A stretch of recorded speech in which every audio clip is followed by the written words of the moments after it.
Hello, you fine human beings. And VJJ. I mean, that was cruel. That was mean. It's all the puns, though. They got to me. Anyway, I am Frost, and this is Frost Written, where I'm working on the lore for the Legend Seeker RPG that Erudi is making. And today I'm going to be going over some of the text for Arintha, and then maybe on to another area of the world that isn't as fleshed out. We'll see. You accept it. Okay, VJJ. As long as you're accepting your fate, I guess. That's good. So I shouldn't be too bothered by kitty cats today, unless they're named VJJ, because I just put everybody back outside. It's so nice. They are loving it, but they also wanted to hang out with me, and I just said, go, go, go, go. So now they're all lounging on the patio and on the deck and in the woods. Ah, I'm free. All right, let's see. And look, it's a croissant. You were spared the earlier puns, croissant. Don't look through the chat. You'll be fine. Oh, that bone broth is super hot. I should probably let that cool down before I drink it. Who needs skin in their mouth and their tongue and their lips? There you go.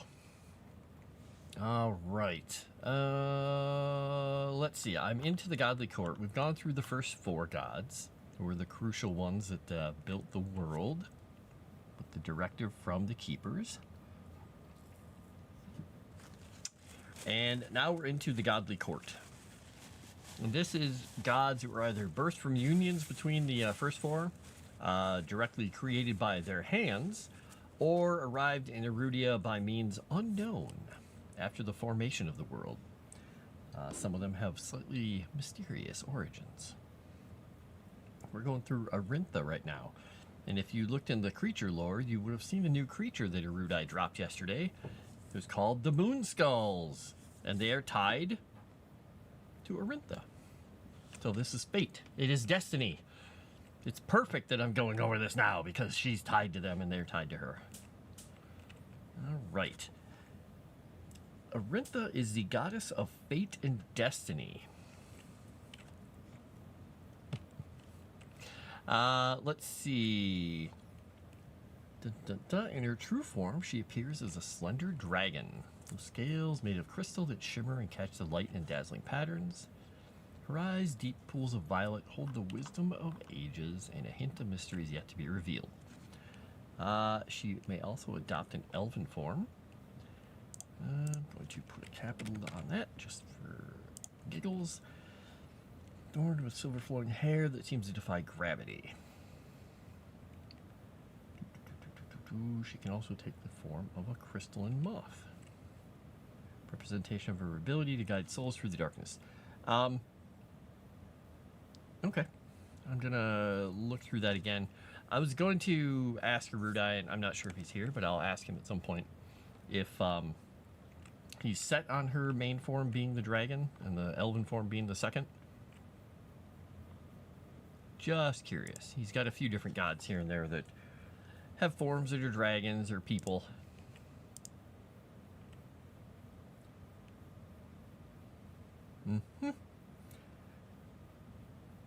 There's just a big bright flash of light. What was that guy from, what was he from? Was it the first Terminator, the bum, who's like, anybody else just see a bright flash of light?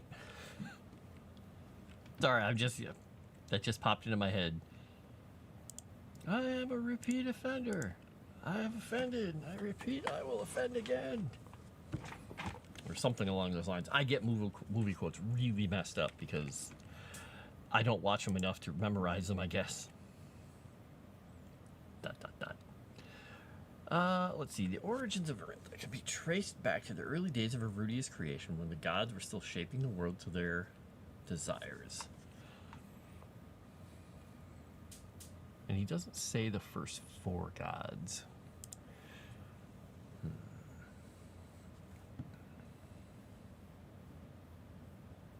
Okay. Born from the swirling energies of chance and possibility, she embodied the essence of fate itself. It wasn't long before she was recognized as a deity by her fellow gods. You're not wrong. And please, no, not back to egg puns. They were bad enough last night. They have not improved. Sought her counsel and insights into the future. Arintha, being the enigmatic figure that she is, rarely divulged her full knowledge. Totally unrelated to that, just reminded me.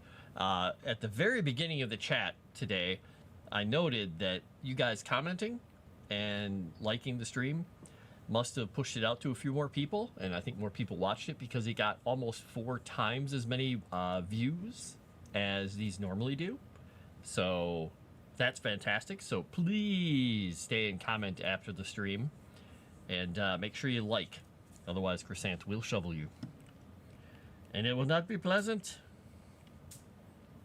She has ways of making you like and comment on the stream.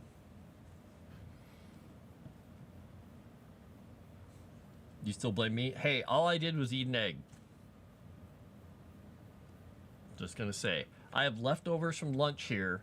If I start eating a rib on stream, is it gonna be all rib jokes then? I can't help it. I'm gonna have broth in a little bit. So I'm sure that's gonna spur people on too. Bum, bum, bum. Don't worry, after a while it won't matter. Everyone will be dead. Right? Right. Blame Frost. No! It's probably my fault. I can't do a poll, otherwise I'd check and see if it is my fault. But I have a feeling it would be my fault anyway. Right. Arintha, being the enigmatic figure that she is, rarely divulged her full knowledge, preferring to let events unfold naturally. Over the epochs, Arintha's influence grew, and her reputation as a wise and enigmatic figure spread throughout the world of Erudia. Her powers of foresight and intuition earned her the respect and admiration of her fellow gods, who often sought her counsel and matters of great import. She developed an especially close bond with Mordecai, the god of death, in the underworld, and their domains were intrinsically linked. Okay. That all works together.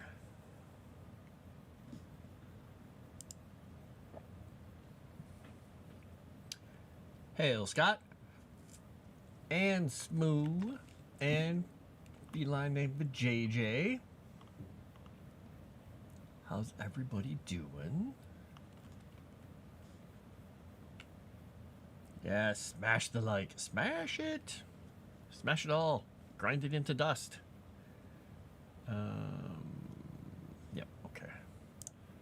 Boop, boop, boop.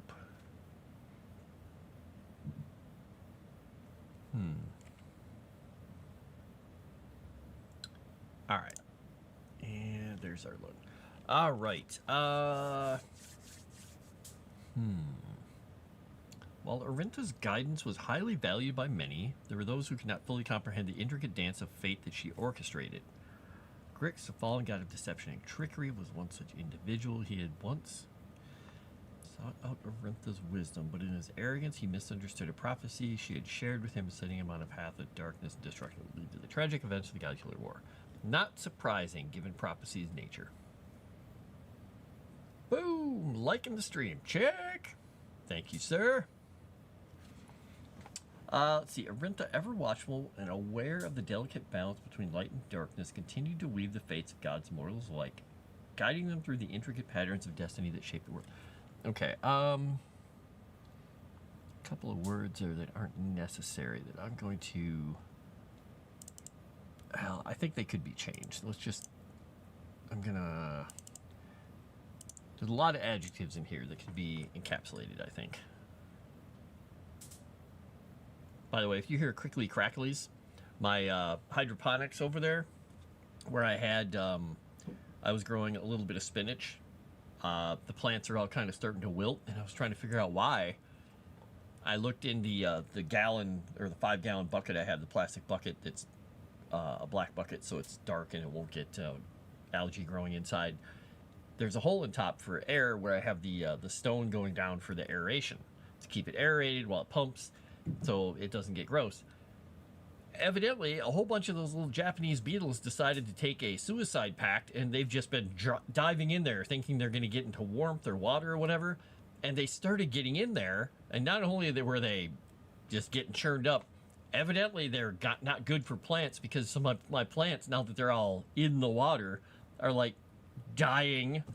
And so I brought the other bug zapper I had outside in to put it over there to get rid of some of them, because I couldn't vacuum the little buggers up. And when those things get into the bug zapper, man, I'm surprised the lights don't go down in the house like somebody's getting electrocuted. It sounds barbaric. So if you hear a lot of zapping over there, that's what's doing it.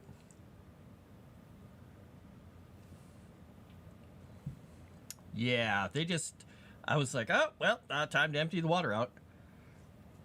I mean, the good thing is the way I have it hooked up, there's filters on it, and they can't get into it, but whatever's in their little beetle bodies in the water with all the nutrients I have in the water, I think it was adding them to the Soylent Green mixture in there, let's just say. And I don't think my spinach is going to make it. Which is fine. It's not hard to plant little things of spinach, but I was looking forward to having a little bit more spinach. And by the way, unrelated to that, I bought this thing. I think I got it on Amazon. It's a little black tray that's only about this deep with a bamboo cover on top. And it has all these holes in it, about the size of my pinky, just little holes drilled into it. So what you do is when you get green onions, you cut them down so they're about an inch away from the bulb. And keep the bulb and the little, you call them spring onions too, and keep the roots on it. Snip that off. Take those little things and put them in there. Put them in through the holes so their roots are down in the dark part and their top is sticking up. And they will grow more green onions. And it works. You can't do it forever, but each green onion I've used twice now, which is pretty cool. I mean, it takes a little while for them to grow. It's not like instant, so it's kind of a fun little thing to have. I can't remember what it's called, like bamboo with a U with an long U sound over it or something like that. I think it. Yeah, garlic. Yep. You love the crackling in the morning from the bug zappers. Nice. Dealt with lantern flies trying to kill my fig trees and raspberry bushes. Oof. No. Bastards. The bastards. Don't let them get you down. Massive plastic pot with soil for garlic. Really? I should do that. I just usually use my garlic up and just eat it all. I never do anything smart with it like that. I should probably do that. Oh, great. I've got two little... I had the door open again today. I got two little fruit flies in here now. Great. Hopefully don't land in my broth. All right, we're up to her role in the God Killer War here. In the tumultuous period leading up to the God Killer War, Arinta's role in the conflict was both critical and subtle. Yeah, I want to rewrite that one. While Arinta's enigmatic nature and propensity for secrecy, we're just going to get rid of that right there.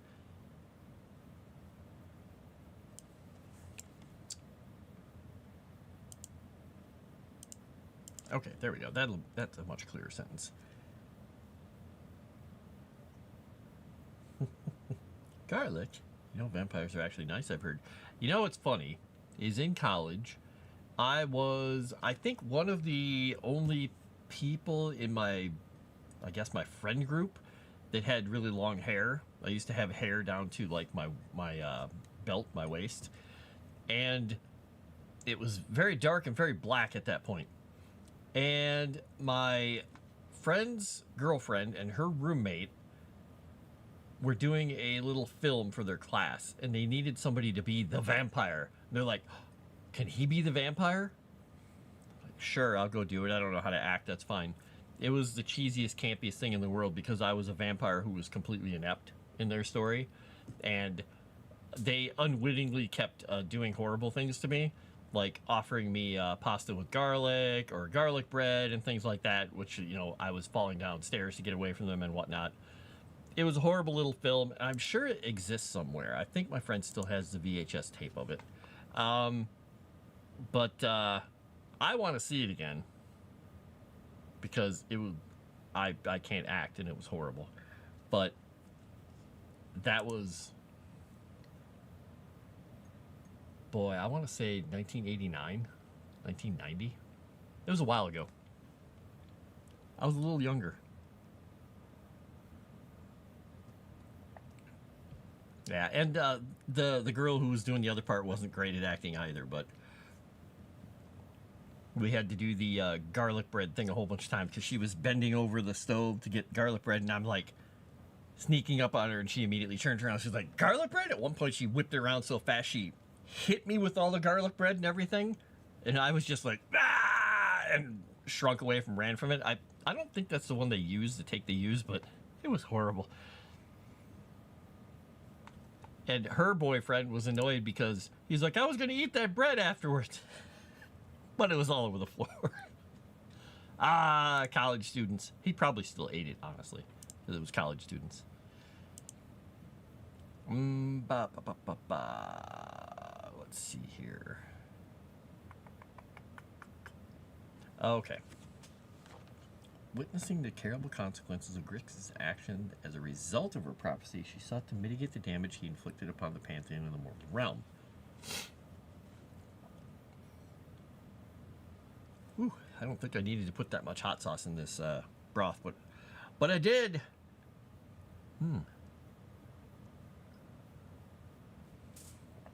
All right, Arvinta's relationship with other gods. I know that I've got to trim my mustache now because I'm doing this every time I drink. I got to trim this away from my mouth so I can actually eat again. All right. Bond with Mordecai was particularly strong. She used her powers of foresight to help guide the souls of the dead to his realm. 5-second rule. It's still good. Good thing I haven't had lunch yet.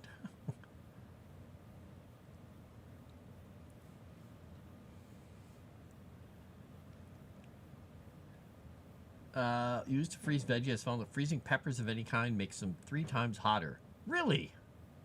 I did not know that, Scott. That is kind of cool. Hello, Erudi. Hey, Erudi, I have a question for you. And it involves Arintha. Are you 100% set on her true form being the dragon form as opposed to elven form? Or, I'm only asking because I know you have some gods or, their true form is a person or an elf, and the other is a dragon, and sometimes they're back and forth. I'm just literally curious. And if you have to think about it, let me know. We can talk about it offline. Just throwing that in your ear. Hunger is the best sauce? You know what's fun, Erudi, is I am working on Arintha specifically right now, so it works really well that you dropped the new creature that you did. You talk about the 5-second rule and Erudi appears. What a coincidence. Yeah? Smoo, you did it. Now it's blame Smoo.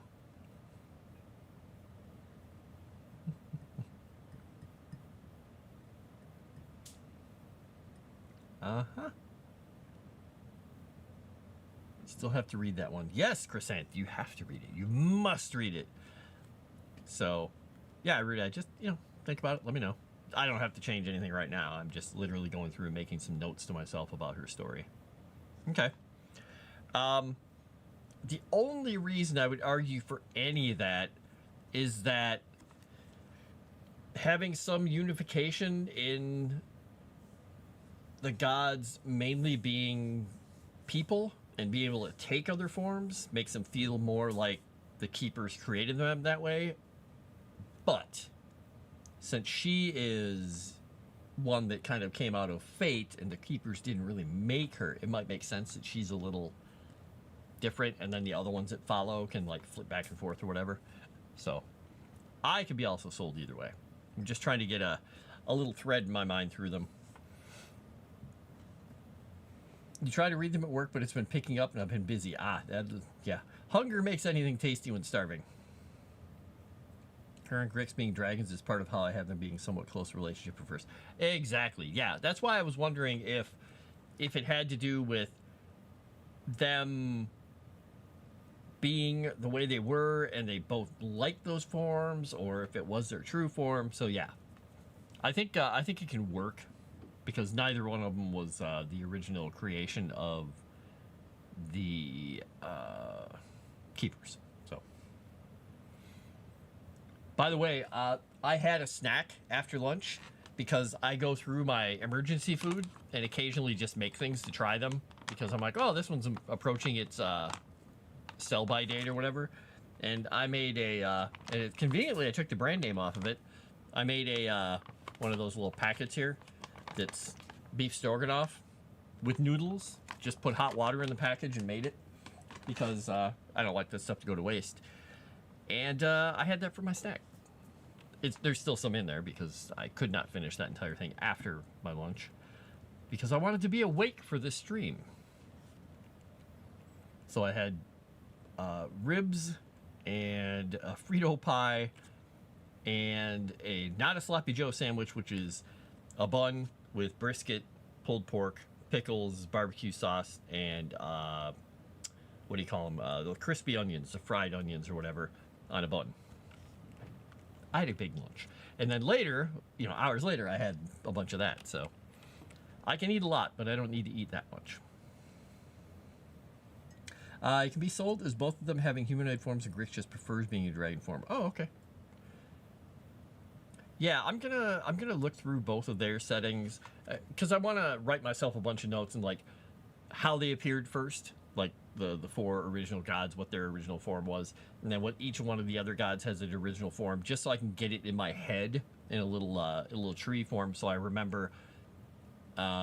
Hey, this was primary form, secondary form, primary form, secondary form, so I don't have to go through all these and look for it every time I find it later. Helps me remember it. Now you're really hungry. I'm sorry, Scott. Go get some frozen peppers. I hear they're hot. Let's see.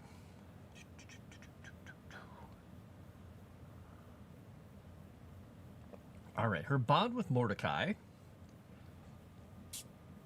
was particularly strong. She used her powers of foresight to help guide the souls of the dead to his realm, ensuring they found peace in the afterlife. Collaboration between the two gods formed a vital aspect of the cosmic balance, one guiding the living and the other governing the dead. All right. Despite her close ties to some gods, Arintha's relationship with others was more tenuous. Found herself at odds with Zirath, god of fire and war, whose reckless and aggressive approach to battle clashed with her more measured and strategic nature. She faced skepticism from Orin, the god of knowledge and wisdom, who questioned her motives and wisdom of relying on her prophecies. Arintha's relationship with Grick was markedly different. Tragic misunderstanding of her prophecy had set him on a destructive path. She bore the weight of his guilt heavily. Though she could not directly undo the damage caused by Grick's interpretations, he did her utmost to minimize the chaos unleashed upon the world. Okay. Worth noting that dragons were the first children in the original 4, so that could factor in too. Exactly. So, and again, we should get either together or you send me a little note that's literally just, again, reiterating keepers, first 4, and then in a timeline, they made the dragons, and then the other gods started appearing after, or they made the world, made the dragons, the other things started appearing, or they started making the worlds and started making the dragons, then the other gods appeared in whatever order they appeared in. We should just do a little, even if it's not published in here, get it clear sort of in our mind, because it might make sense, or it might be necessary. This is fine-tuning what Erudi wrote up for all these gods, yes. Making changes where, like I said, there's like some overuse of an adjective here or there, or if it's something I changed in the God Killer War story that has to be changed in here, like, oh, hey, this is going away, and this person is now in here, and we have to do this, or we actually have to add a person, or I change a motivation. And that's why I'm rewriting these in here, because this is going to be where those entries mostly live.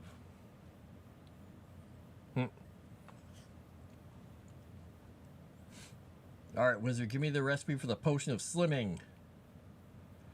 All right, the potion of slimming is this: bone broth, beef, chicken, whatever, every other day. Not every day. I don't have it every day. I take a lot of smoothies. So, like, often I'll have a smoothie for breakfast instead of breakfast, which is just frozen fruit, yogurt, and juice of some sort. And then after that, I walk a lot. Like, a lot. Like, when I go vote, it's like a mile and a half away. I'll just walk down there. I'll come back. That kind of stuff. I just walk everywhere. And I also just happen to have a really good metabolism. And also, hot sauce and everything.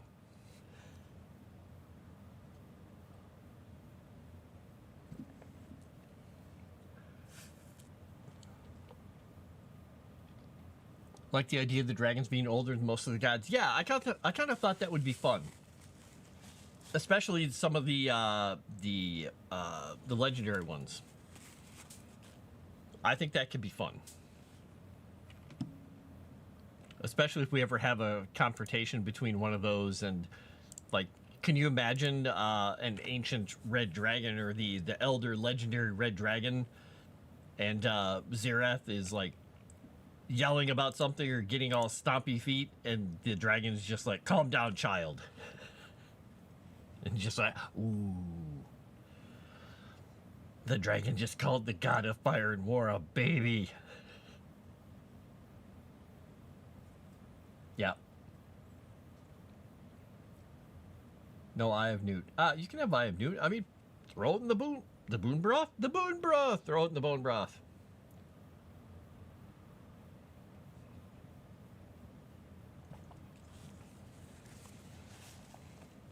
And you can either get bone broth, you can make it yourself. You can get the liquid kind, or I bought some little envelopes that you just pour in and put with hot water. It makes a really tasty broth. All right, let's see. All right, throughout the war, yeah, the dragons before the newer gods, because the depending on which gods fall where in this whole thing, because we've got, well, I gotta get yeah, down here, like Davila and Grix and Kika, because Grix and Kika were born from Orin and Oriel, and Nya and Senna and Thalassa, Xander and Zirath, and definitely before the demigods. So yeah, we can just figure out kind of a spot where they fall in there. It would be interesting. And then it could be even like a point of, what do you call it, like contention, because if Arintha was like the first god after the four were made, that it coalesced, because she's the one who coalesced out of fate and destiny, and nobody made her per se, unless you want to think the keepers did. If she were one that had a hand in helping create the dragons or inspired the look of the dragons or something, she could be well, like a figure to them that they sort of revere, even if they don't like her or like her, depending on their take in the world. Could be fun. Hey, R. Kelly. By the way, for anybody who just hopped in, I put something at the beginning of the chat. You guys commenting and giving likes and stuff got the last video on Thursday. I think it had 4 times the amount of views as the other ones do normally. So commenting, that's a good thing. So please keep doing that. It helps. And the likes. So please stay around afterwards and comment. All right, so let's see.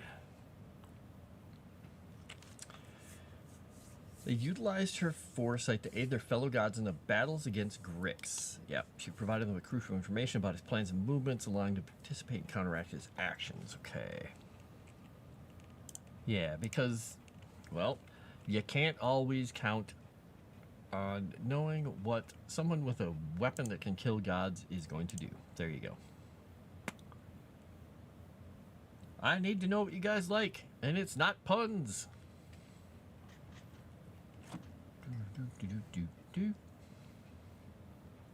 I do have to put an NPC. I have to get a wizard in here somewhere who just loves bone broth. I gotta figure out how to put him in here somewhere. Like, he's got the lifespan of a lich, but he's still alive because he drinks bone broth.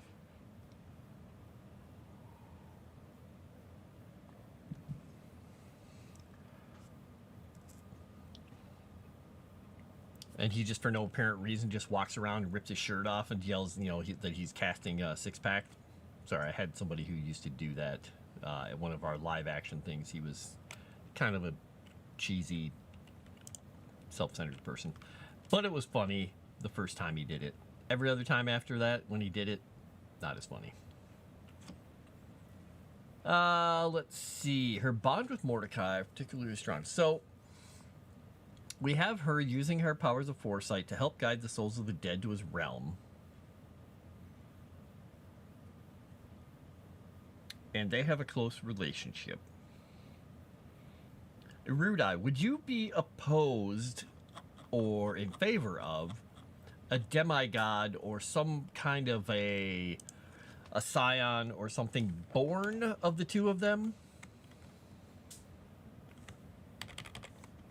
Like, it doesn't have to be, like, because it's gods, it doesn't have to be necessarily a child, I suppose, per se. It could be almost anything. It could be a thought, like, Rintha coalesced out of nothing. This could be a creature or a being or a person or something born of their two worlds.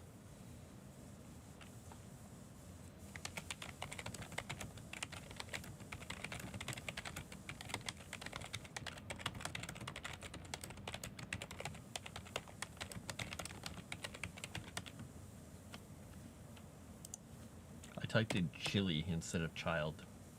C-H-I-L-E. That doesn't work. Alright, put that there. Need to think of that. Yeah, think about it. I'm putting it down as a note to myself to think, hey, would this be sensible? Would it make sense?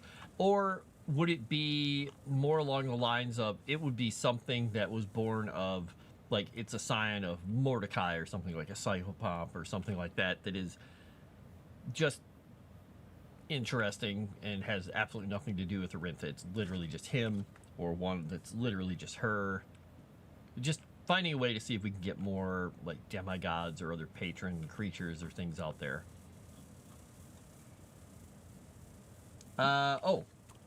Maybe Arintha arrives and brings a dragon with her. Oh, at least their designs telling the original four of these are custodians of the world. Okay, yeah, so she is the progenitor of them. That could be. Yeah, that would be fun, because I actually made a note, jokingly to myself, calling her the mother of the dragons. But can't use that. But yeah. But yeah, I think that's there's something there. It will give her an interesting otherworldly title and another link to the world and kind of a tie into all of their kind. Yeah. That would be fun.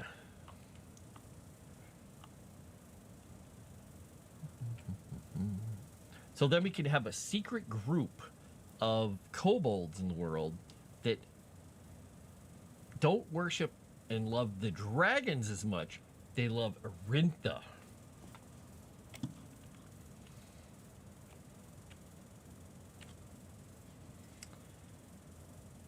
Which I was thinking about the kobolds too, because I wanted to find out more about if you had thoughts on lizard folk, because we talked about lizard folk and the idea of them, and I have a space for them. But I just need to know more about how you would want to treat them in the world. If they're mainly a monster nuisance race that goes after people and they're just lizard folk, or if you'd ever have people playing them. So you have to let me know about that one.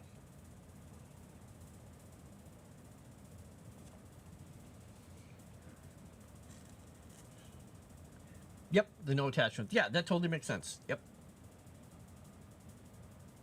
Yeah, fate and death.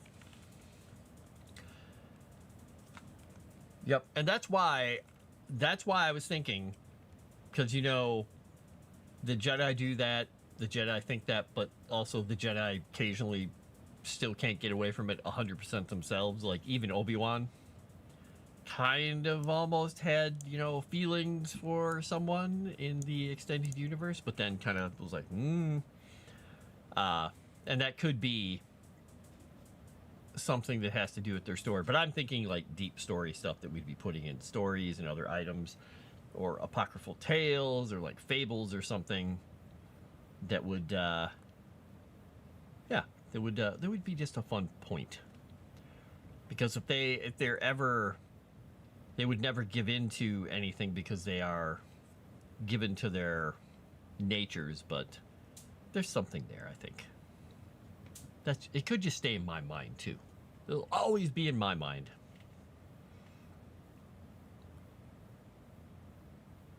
Lizard people be playable, but have good and bad parts of their society. The bad parts are not family friendly. Okay, all right.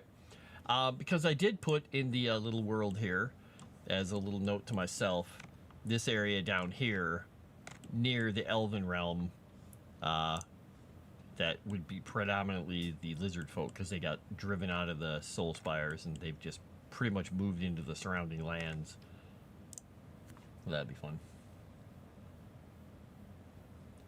And ignoring what JJ said. Okay, there we go. Not looking.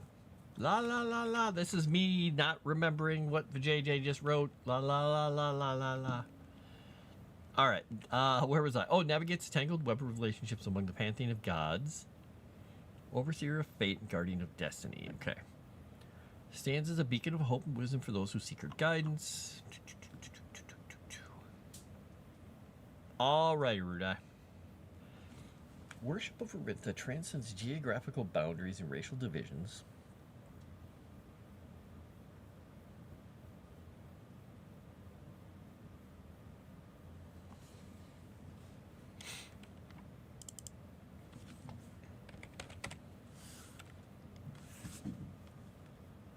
Okay.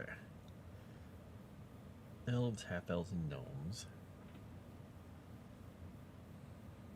Okay, so elves, known for the long lifespan's deep connection to the world, view her as a symbol of the eternal cycle of life, death, and rebirth. Okay. I got messages.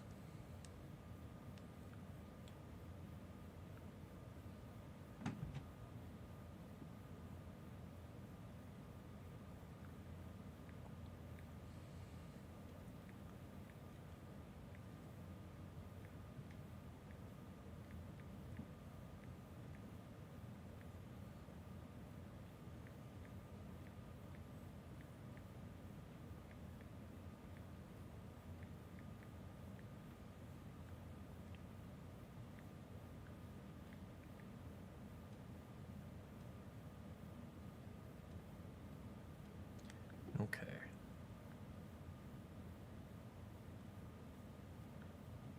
Dang it. I just realized I just got a message from my neighbor reminding me that he's super nice about things, and he told me something in April and I completely forgot because I don't like owing people money, and I didn't pay him for snow plowing last winter. And I'm like, I could have sworn I did. And I just looked and I'm like, oh wait, no, my little envelope thing here, there's still an envelope there with money in it. Oops. Luckily, he's a super nice guy. And I don't like plowing my driveway because I don't have a plow. And it's 650 feet long. It's nice to have them come down with their truck and do it in a matter of about 5 to 6 minutes. Because the first 2 years I was here, I did it with my snowblower. That takes a while. Even with a self-propelled snowblower.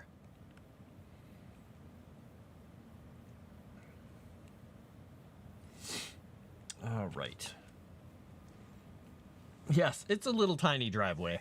Well, and the thing is, if you're looking at a map from top down, my neighbor's house is here, my woods is here, this is my other lot, and then my lot is down here, and you come down past the roads out here. We come past their driveway goes in, go down a little farther, there's a fire truck turnaround into my woods, go down this way, at the very end there's a fire truck turnaround that goes down another 100 feet. but my driveway cuts off this way too. So they have to come all the way down, which is 600 feet, and then another 50 feet of my driveway to clean it all off. So yeah, it's a lot. And that's another way I'm slim, because when I go to get my mail, I have to, walk about 1,200, 1,300 feet just to get my mail, out there and back. So it works.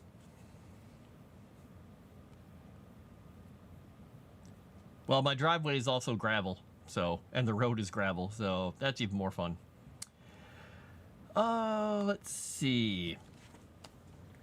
Those who revere the goddess of fate and destiny often incorporate her holy symbol into their daily rituals and practices. They may wear amulets bearing the emblem or embroider it onto their clothing as a reminder of Arintha's watchful presence. Times of uncertainty or significant life changes, her followers might trace the intricate lines of the silver thread with their fingers, seeking solace and clarity in the complex patterns. Now, I made a note for myself on this elsewhere because I think this would also be cool if it were like in a temple somewhere, that they had this pattern on the floor, because there are, different religions and stuff where they will walk a pattern and follow a pattern and intricately carve it in things or make it.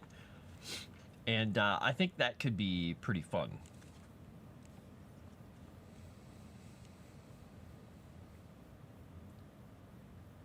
Okay.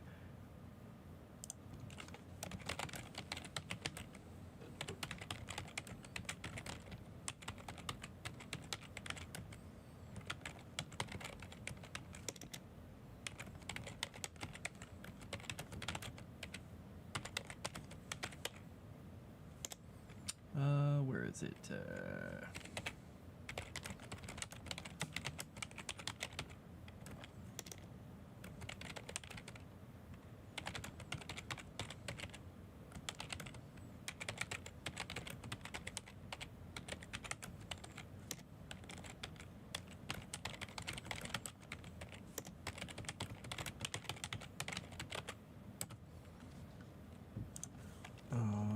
Let's see. Oh, whoops.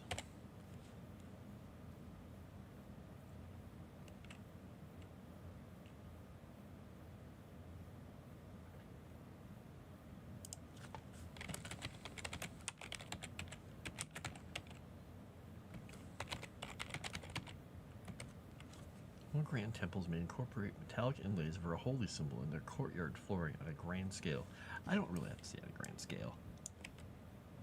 Which the devout and visiting pilgrims tread along in a ritual of cleansing. Priests and priestesses who serve in these temples are skilled in the arts of divination and prophecies, offering guidance and insight to those who seek their aids.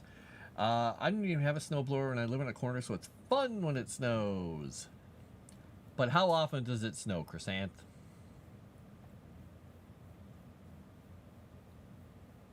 Boop. Second floor. I don't even want to know. Do I want to know? No.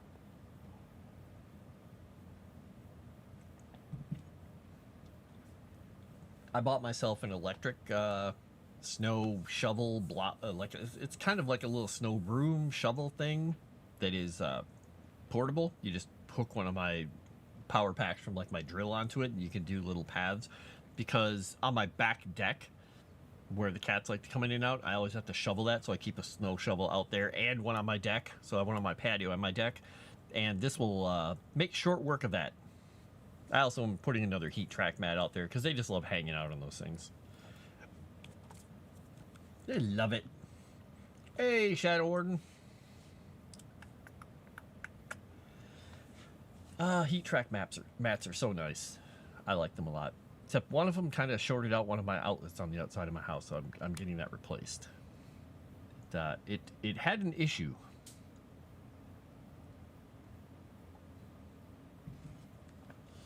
All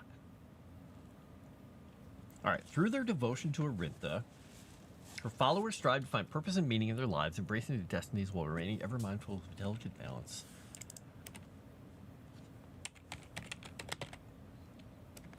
Okay, fix that.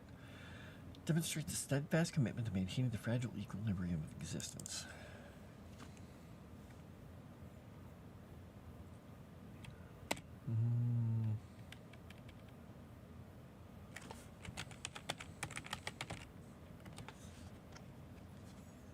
changing that to necessary. Guided by her good-aligned principles, navigates a tangled web of relationships among the pantheon of gods, striving to fulfill her role as the overseer of fate and the guardian of destiny. Amidst the turmoil of a world of flux, Arinta stands as a beacon of hope and wisdom for those who seek her guidance. Wisdom, foresight, deep understanding of the interconnectedness of life make her an invaluable ally.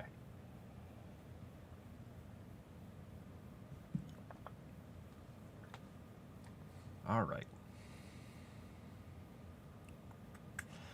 Oh, I already rewrote this part. Worship of transcends racial divisions. Yep. Oh, okay. Many peoples across vast world of Erudia. All right, we're back to the elves here. I call baloney. I can't stand having neighbors, especially the ones I have now. Lets their kids run wild and torment my dog. Oh, that sucks, Gino. And hello, Gino. I didn't say her earlier. Hello, so. There's no way you get 3 feet of snow. That's as tall as you. Well, you know, the like the thing I have, the little electric snowblower thingy. As long as you don't use it on gravel, because a little rock gets stuck in there, they don't work well. But they're great for just shaving off snow. They're kind of like a hedge trimmer for snow. You can get rid of a pile of snow pretty quickly with it, and it doesn't destroy your arms. They're not the most powerful, so if your snow packs down, not a good choice. Not a good choice.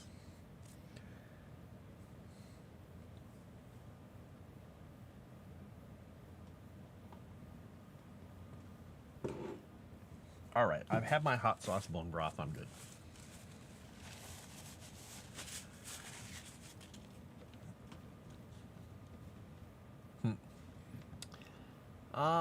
Right. Half-elves, born of both human and elven blood, often find themselves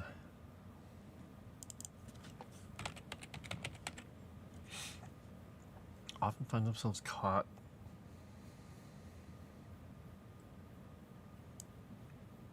we don't need to say that. We'll just shorten this sentence here. Concept of destiny. They seek solace in Arinta's guidance as they navigate the complexities of your dual heritage.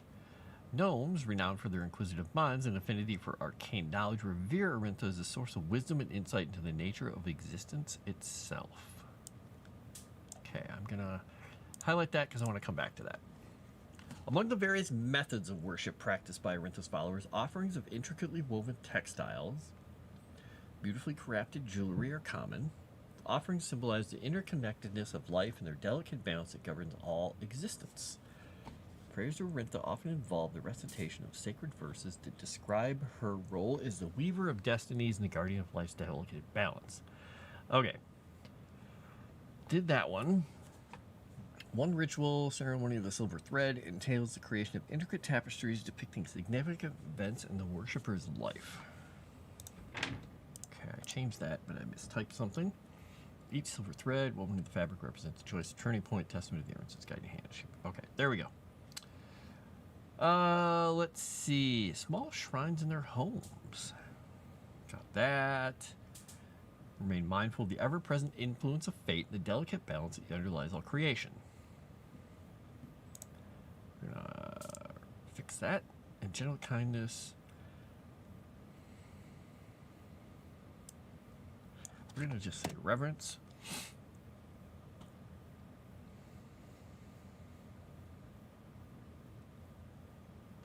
Unifying force.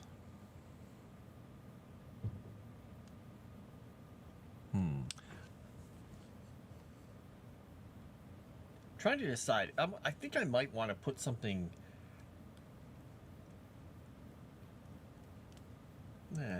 Think about how the orcs would treat fate. If they'd be hostile to fate, or if they think fate is all. You're all caught up on lore now. Woo! Look at that. Now you know all the Moonskull. And I reread the. What did I reread? Or reread. I reread The Lich recently because I was having a thought about something. I think it was The Lich. All right. She does not impose a strict moral code on her followers. She encourages them to consider the consequences of action. Okay, yep. Mindful choices.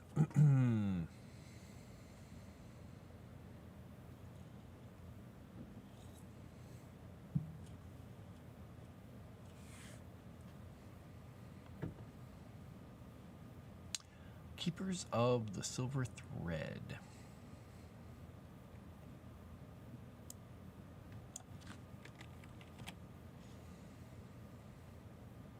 Okay, Rince's teachings during the proper flow of fate.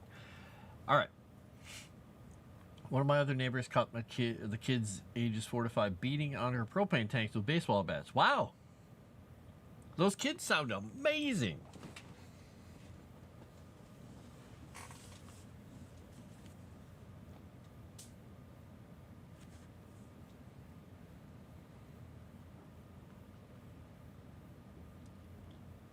Sounds like the kids that used to live in the trailer parks I lived in. So well behaved. The epitome of good kids. All right. Okay, I'm down to the oaths. The Paladins of the Silver Thread.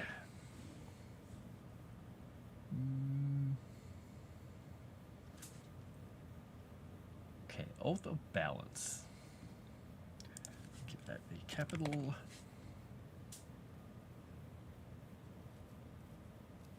Often involves mediating conflicts between other factions, races, and even gods.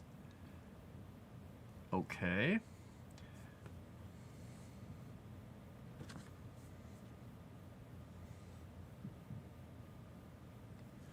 Daily meditation upon the nature of fate and interconnected. Okay, I already did touch that one. Got it.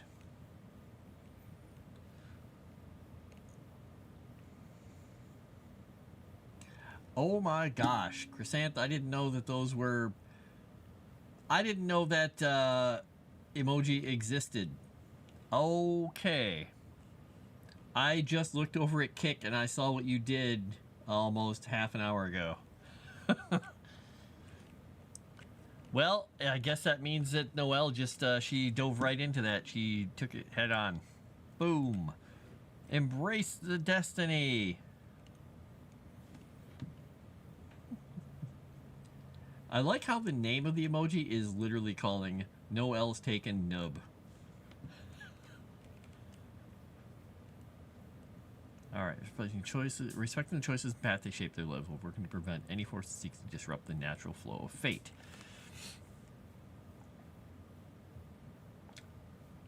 Oh, okay, so he did it. Oh, well, that's even better? I don't know if it's better or not. Because there's the hard taco meat. What was the other one? The crit fail. Oh, dear. Wow. She has such a hard time as a DM. I'll have to see at some point if I can get myself in as a DM, even if I do attempt things for people somewhere, because I'm curious how I would fare against some of the ridiculous things that people have done. Could be weird. Though, honestly, what I want to do, even if it's not a show that's broadcast, I would just love to run a game for some people. So I may think about that. I may, because I can always do it on Start Playing and just not charge people. Or even just do it on Roll20 and not worry about Start Playing. But it would be good to get some stats on Start Playing, because I've never run anything on there yet. Alright, so revered across Erudi for wisdom, integrity, and all their good stuff. Got it. Is it a Dorito? No, it is not. I kind of expected there to be a Dorito. It is, yeah, if you go over to Kick, Shadow Warden, you can see it. You can see them, because Chrysanth threw them in the Moonskull, the live Kick channel right now that we're broadcasting to over on Kick. All right, Arintha's Divine Realm, Mirordian. I don't love pronouncing that word, I've got to say. Serene and mystical plane that exists beyond the physical boundaries of Erudia is a realm characterized by its ever-shifting landscapes and radiant otherworldly beauty.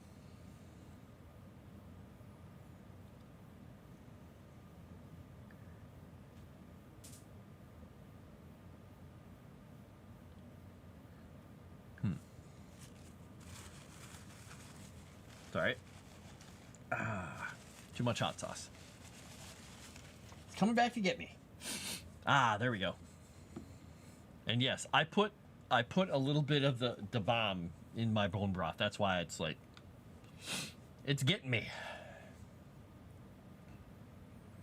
And especially because a little bit of it is at the bottom, I think, in the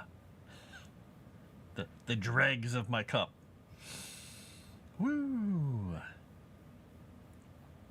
You're dropping all the Noel emojis, exactly. Yes. Yeah, and if you haven't given a follow over on Kick to Moonskull, please do that as well, because you can always use more members over there too. Can I put normal hot sauce in there? Hey, normally I will put Chipotle Tabasco in there, or whatever Tabasco I have, but I just wanted some hot sauce today. I had a spicy sauce with my ribs too, and it was really good from the place. It's called Brushfire sauce, and it was pretty good. All right, at the heart of Erudi stands Arinta's palace itself. Magnificent structure composed of intricately carved moonstone and crystal. It appears to have grown rather than been grown rather than built. Been grown. Yeah, that works. Breathtaking edifice serves as both the goddess's home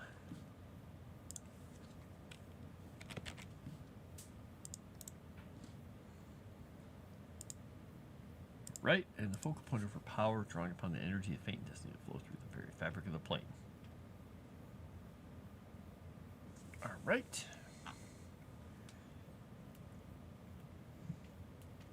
Can't say anything. I put Dave's Insanity in a lot of things, and that's hotter than the bomb.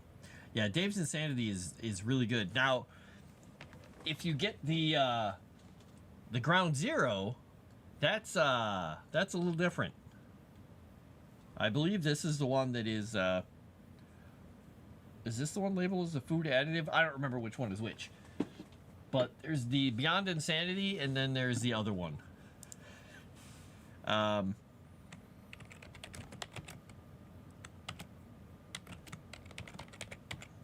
What is that one? The Ground Zero? Now I want to go look and see, because I can't remember how hot that one is.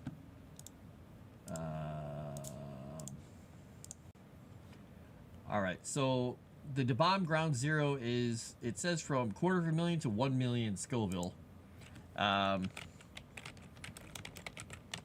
hate that they do such a range like that, because it seems a little weird.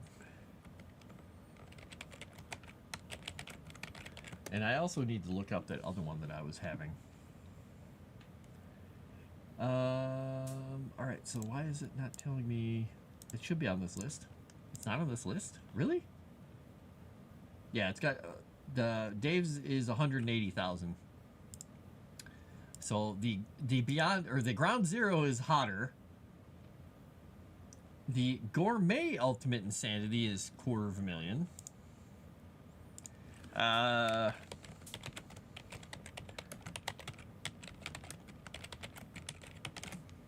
And this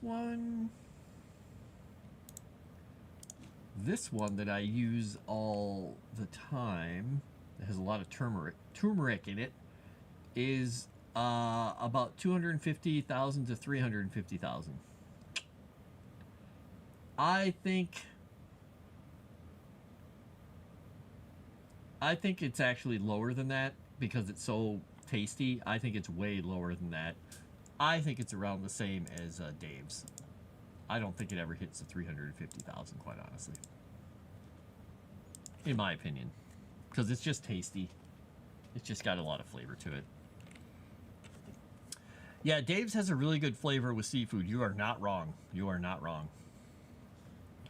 You are correct.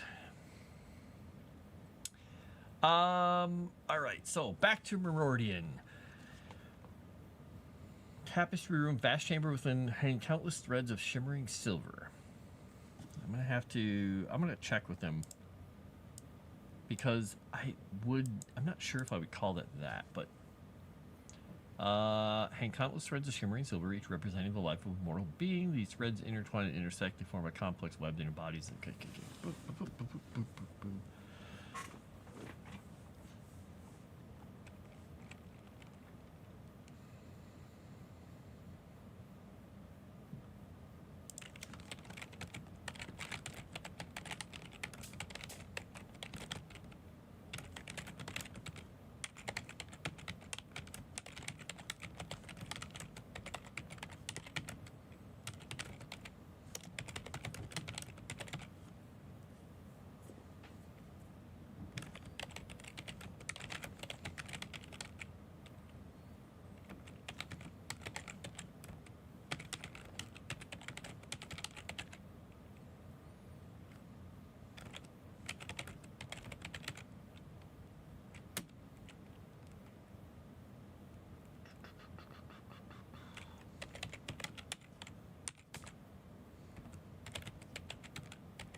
What would they be called?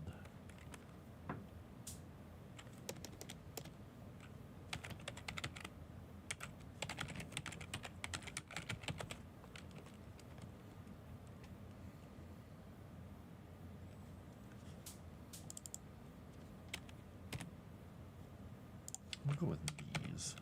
What I'm doing is adding a little note in here, and we'll see if Erudi likes the idea or doesn't. Because he has the room with the vast chamber with all the countless threads of shimmering silver representing the life of a mortal being. They intertwine and intersect, form a complex web. But the silver threads, I'm putting that the silver threads wink in and out of existence as mortals are born and die, though some threads persist even after death. Now, he may assume that all the threads stay there all the time, and it's always just adding more and more and more and more and more, and a person is never removed from the tapestry.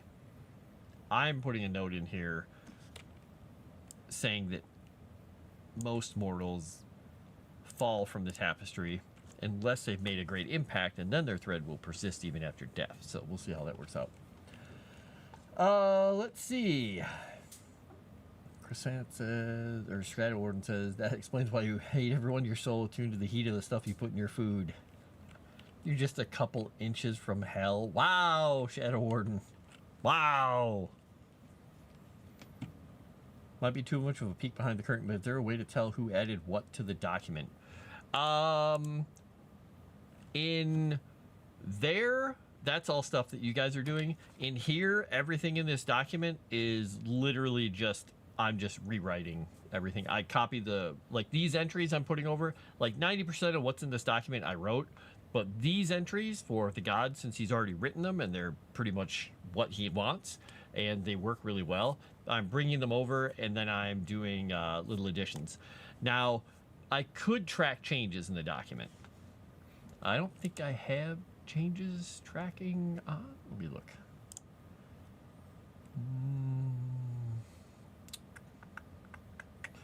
I do think I have. I think I have changes tracking. Oh, no, I don't have them on. I turned it back off. Never mind. So, no. Right now, no. Threads of shaping the destinies. Because right now, I'm just working on it. I have a couple comments here and there off to the side, but I haven't been keeping track of who did what for the most part. I mean, this will be obvious because these entries were started by Erudi, and I've just been doing edits to them. The rest of the stuff is just me going crazy and writing things.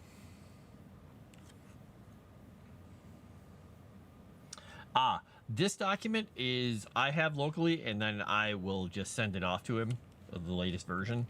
So right now it's the version 1 document, and then I'll be sending him a version 2, and then we can start tracking changes in one of those if we do it. But so far that's not, we haven't gone to that point because we're working towards the first editions of these right now, and then there will be lots of consistency passes and editing, all that fun stuff. Versi, fulfilling their potential, ultimately shaping their own destinies. Okay. Both vital and enduring, her influence shaping the lives of mortals and mortals alike. Okay. Okay, there we go. All right, so I'm not going to go on to Davila right now because I want to go back up. Yeah, that is, there used to be quite a city there. That thing is, if you look at it, let's see, I don't know if you guys can actually see here when I do this. This thing is 40 miles across. It's massive because there used to be, there was a little village here, there was this thing here. There used to be a city here, and the elves have their little island out here. There used to be a human city out here. Actually, it was a little bit farther out. That's another thing that got destroyed in the war. And this whole area in here got just corrupted and destroyed. But the corruption and destruction got pushed back by the elves and their druids, so it only reached up to the edge of everything. So their beautiful lake and everything empties out into the delta, and then it gets really gross and messed up, and there are ruins everywhere in here. And that's another place that the lizard folk like to go out and screw around in, because it's not technically the elves' realm, because their realm stops on the edge of the rivers here. It's huge! And when you think about it, when you look at something like Lord of the Rings, if this were Bree here, Weathertop is about this far away from Bree, about 100 miles. So that's the distance between Bree and Weathertop. And so right now, the way I have the world, if you were to go from the Azure Kingdom all the way over to where Thalassia was, it's about as far across as the map of Middle Earth is from the western coast all the way to the extent of, the eastern edge of Moria and whatnot, or not Moria, but Mordor. So it's a big place, and this world is a lot larger than that. So we may have to move that scale around, but right now that's the kind of the working scale that I'm playing around with.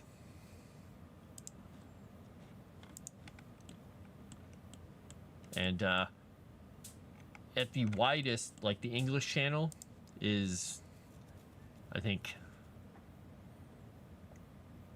at the narrowest it's 20 miles, and I think at its widest it's 128 miles, something like that across.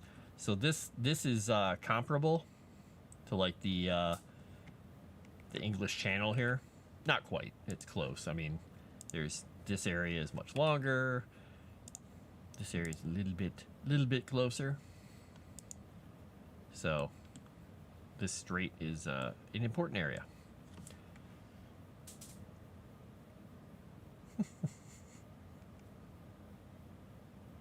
I like the little Erudi emoji there.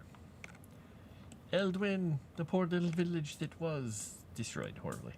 All right. So, what was I doing here? I was going back up here because I was making a note for myself on a couple of things. There's a roll of years and the mile forts. Where was it?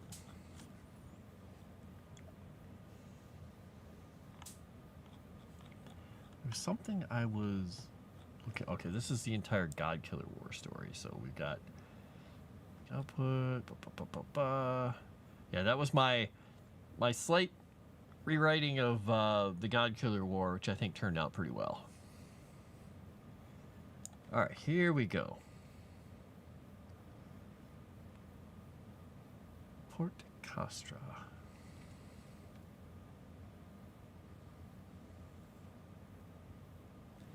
So I'm going to put a few of these things in here. So there's the caustic strand, and the capital is over here, quite a ways away from everything else. But there's a reason for that, because, well, their capital is not going to be right on the top of the destruction. All right, now where was I putting these? I was putting them in layer 5, I think. Let me turn this off once and see. Yep. Okay, names are in layer 5. The weirdness about this setup is it's just, I don't know, it's a little strange. They don't have really good layer control in this program, but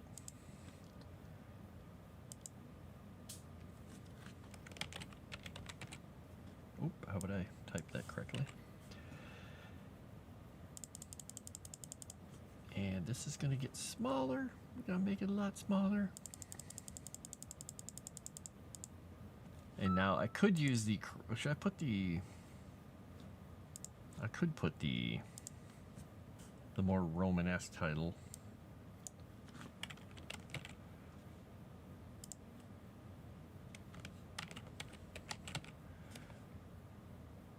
Yeah, I think we're just going to put the common name of the place on here. We'll figure out what these things look like eventually, but right now I'm just putting things in here, and I have to put. Now I have to decide. Technically, no. Now I think about it, I'm going to change something. I'm changing my mind on something. I'm doing it. I'm changing my mind. We are going to put this as the capital. And that one, yeah, and this one is going to be Port Castor. Port Castra.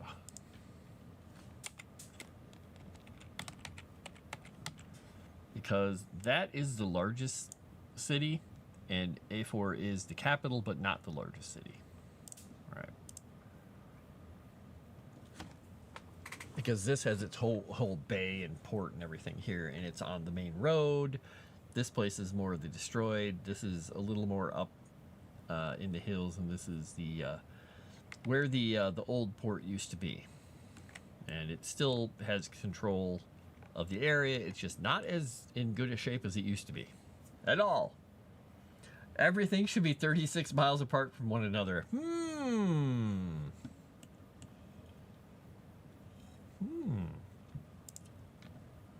I like it.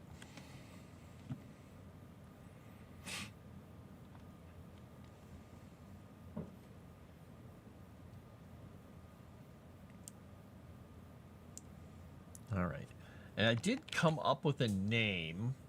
For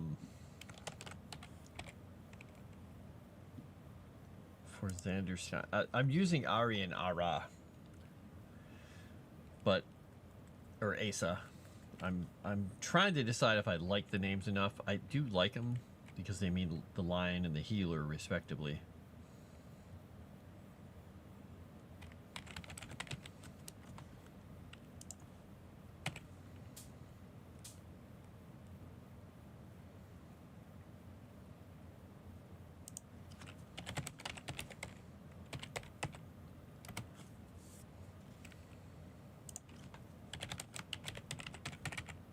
Alright, so I'm just, once part of Agrium, it was home to a thriving population of master potters, fishermen, and devotees of both the goddess Thalassa and the demigod Ari, one of Xander's scions.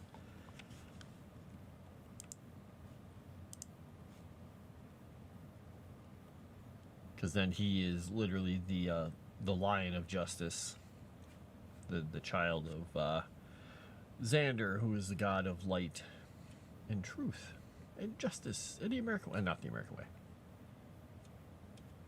Okay. The outer defenses of Port Castor and the coastal mile forts of the Aqua Forae were destroyed. So the coastal forts here are part of what was destroyed as well. And that's the old ruined town of Eldwin, where the horrible vampire lord did nasty things to people. Now a cursed ruin. Welcome back, Erudi. I'm playing around with some distances and some stuff. I'm trying to remember, was there something? I thought there was another question I had for Arintha. Oh, one thing I added in there is I thought it would be kind of fun is you mentioned that Arintha's followers will like trace her holy symbol, the intricate little pattern, and do little things like that. I thought it would be cool in some of their larger forts, or not forts, but temples, like if the people in Agrium and like the old temples to Arintha, where they had like the big courtyards before you go into the temple, that inlaid into the floor is like a massive version of that, like a metal version of it, you know, built and laid right into the floor that the faithful would walk along, and they would try to walk the whole thing, you know, to get to the end of it to do a cleansing ritual. I thought that would be kind of fun.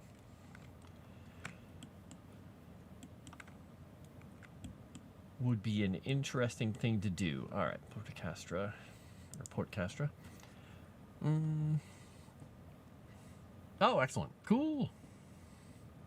Excellent. That could be entertaining. All right, so this place has had some issues. And so when I get a little bit more stuff written for some of these places like Usia, I want to do for my own health and mental well-being is I'm going to do little screenshots of this. I'm going to be going into these layers, and I'm going to be turning off all the names. And I'm going to go in, and I'll probably turn off like all the little markers and things. I don't remember which. Some of these I may have to move them into other spots because, yeah, I don't think I got these because they don't They don't let you move things around in this program very well. I want to take screenshots. I want to do a little more work on where things are located so I can get a sense of, like, hey, in this kingdom, there are this many people. A lot of them are on the coast, but there are villages here. We can put little adventure hooks or other notes of, like, hey, there's a barrow here, or there's some kind of an old castle here. Like with the Eldwin for the Vampire Lord, all that fun stuff.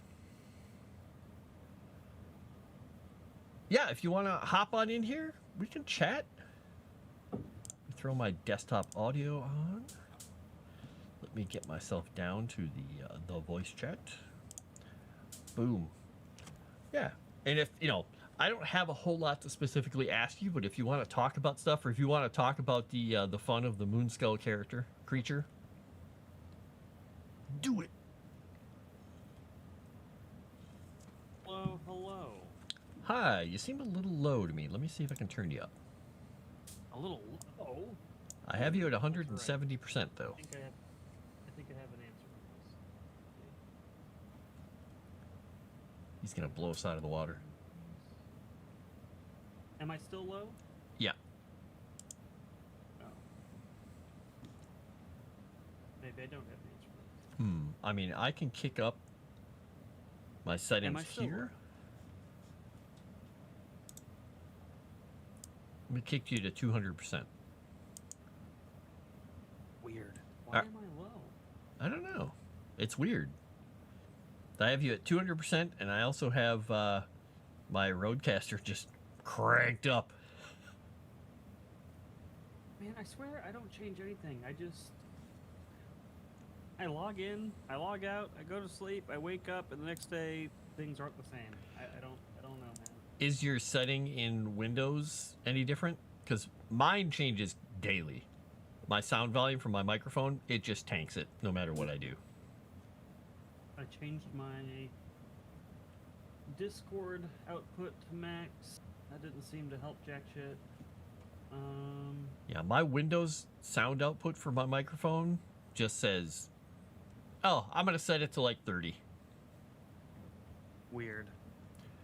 I don't even know how to... Okay, let me see. Where's my fucking Windows microphone? Okay. Microphone access is on.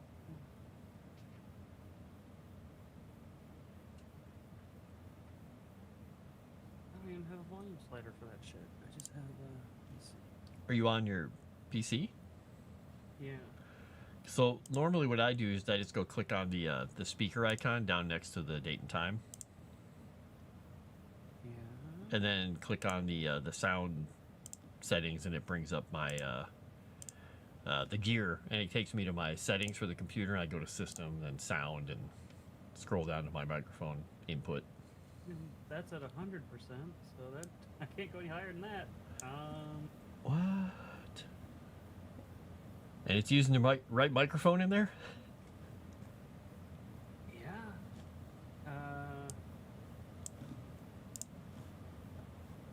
Let's see if there's anything else I can do. I wonder why you'd be low. What have you done, Chrysanth? I know you don't want him to talk, but what did you do? I know, it's probably her fault, to be honest with you. And yeah, I even have it. I tried turning it up a little bit higher in my desktop audio on the computer here, or on OBS. One other thought that I have is I can go to voice mod. There's a setting that changed there. You got a little bit of choppiness going on there. The open the damn app. Russian bots attacking you, maybe? All right, let me go to settings, system input. Well, it does seem kind of low on... Let me change to that. Change back to that. Let me check output. Output looks good. Chrysanth says you're louder with headphones on. Well, she's louder with headphones on too. Uh-huh. Dude, I don't know. Yeah, it sounds like you... I haven't changed. Now you're louder, but you're roboting. You're gonna robot. What? All right, I'm gonna turn my slider up. Okay. Is that any better? Yeah. What'd you do? I adjusted my roadcaster slider. Oh. It's really weird because I have not changed my roadcaster slider since I set it up. Oh, weird. I don't know. I don't know either. But you're crackling a bit is all. So roboting and crackling, Chrysanth says. I'm not sure why. You weren't at the beginning. Well, Chrysanth is a robot, and she probably is just hearing weird signals. I Little hear it ghost too, though. signals that none of us can hear. God damn it! Ha, ha, ha. Don't help her.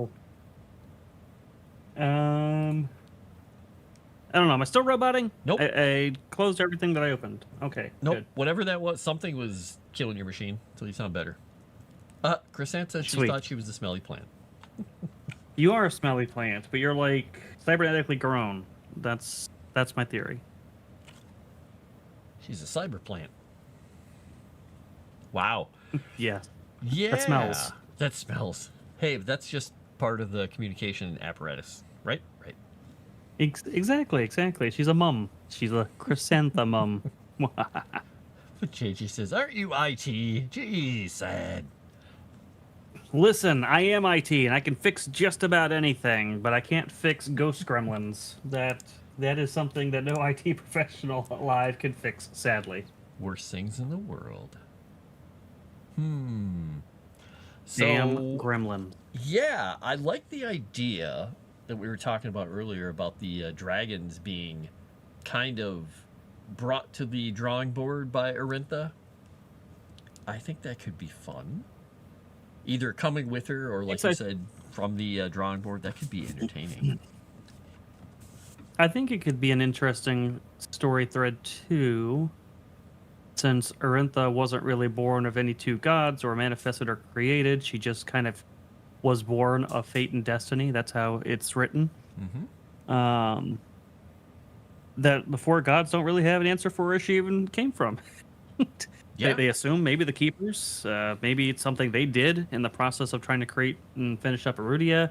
They're not sure, but she came with these blueprints for these creatures called dragons and said, "Hey, I've seen the future of your world. These are your custodians. Make." Yeah. I like it. I think that could be worked in really easily, and it gives them a nice point of reference. Like the spark happened there. Boom. And then whether or not they created them immediately or if they created them in stages, like they created specific ones first, I guess that's completely up to you, what you think makes sense. And then they can get to call some of the newer gods like children. No, little one. Oh, that would be so Well, I mean. think the gemstone. Oh no, God, that would really piss some, especially Grix. That'd really piss him off. Patting Grix on the head. Or Pat, pat. Zurath. Oh, yeah. Zurath would really be fucking pissed off by that.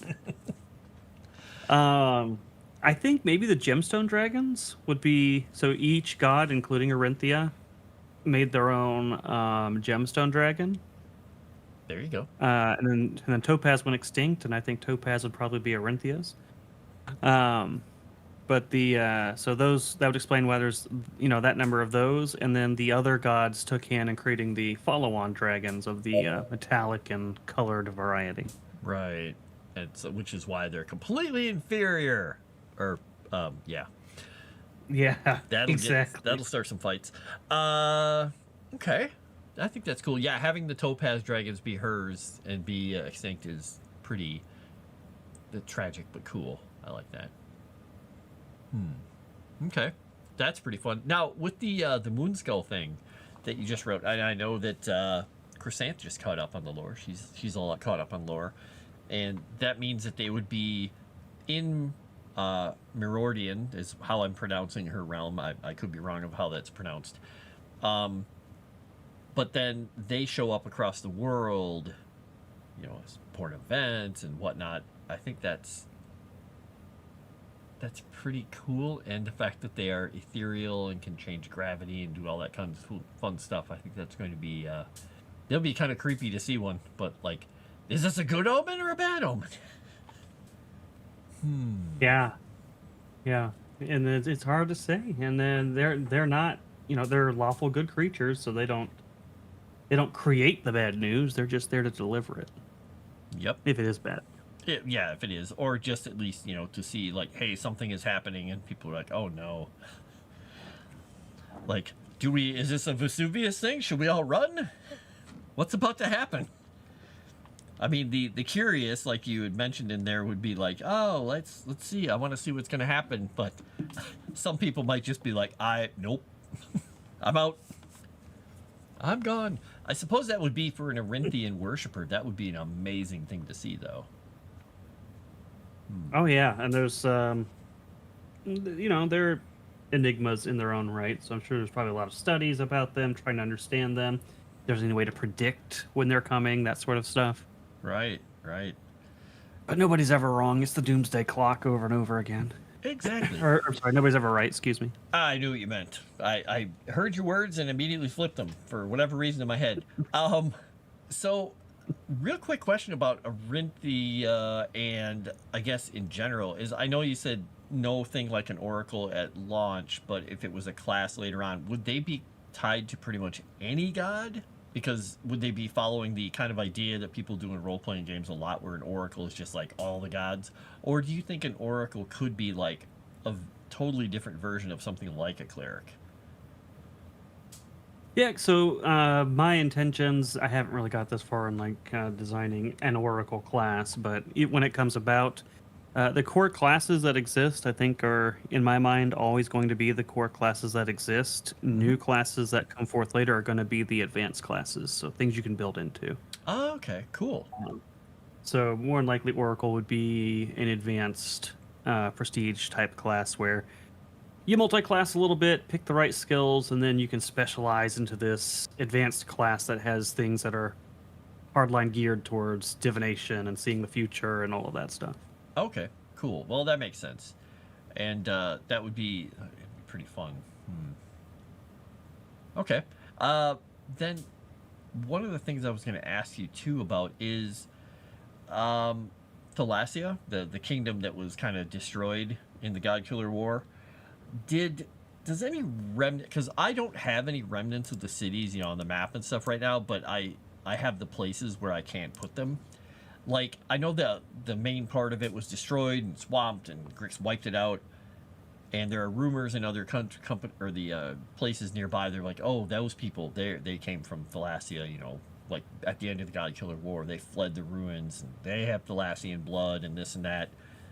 Do you think there are any cities? Should we leave some cities hanging on to existence that kind of like struggled on through the last 500, 600 years after the war? Or do you think her people just were Maybe. like, Maybe. okay? Because I like the idea that there could be something there, a place or something, because it's hidden and nobody will go there. But I also like the idea that her people, were shattered and destroyed and fled, and anyone who is alive is literally just like, oh yeah, that's that bloodline. Oh yeah, hey, I am Thalassian, evidently. Okay, that's good to know. Kind of like somebody finding out that they have the blood of Atlantis in their veins, and they're like, oh, why are you special? Maybe. I think this would make a great exploration for a hypothetical potential future adventure down the road. I think so too. Okay. That would be cool. And then we find out that all the people who were in Thalassia weren't actually people. They were all lizard folk all along. It was lizard folk, Sleestack Atlanteans. No. Kidding? Yes, absolutely. Disturbing. And they all smell great. Unlike the mumps. Or they were or they were godlike beings who were experimenting, and there's a black goo in there somewhere, and it'll turn into a giant facehugger. And yeah, it can be crazy. Who knows what can happen in an underground Thalassian ruin? That'll be fun. Chrysant said she'd be one of the ones leaving if one of the moon skulls appeared. Yeah, that's probably wise. Like, hey, look, aliens. Well, I'm getting off this skyscraper. See you later.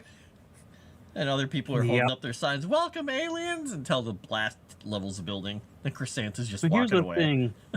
She says that, but you got to remember, she's got the same vision level as a naked mole rat. I don't even know if she'd ever see it coming. I think she would just never even know. Oh, poor Chrysanth. Advanced class like what? Um, could you expand on that question? A feline named JJ? I want to make sure that I answer what you're actually asking. You do know I can join that voice chat, right? Possibly not a You're bad idea. you're busy. You're very busy. You're very busy.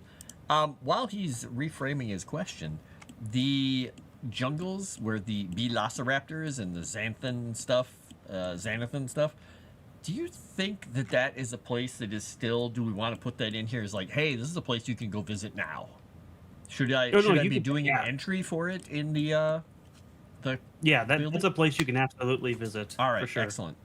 Because I have a lot of places like down in Kiru where all the barbarian people are.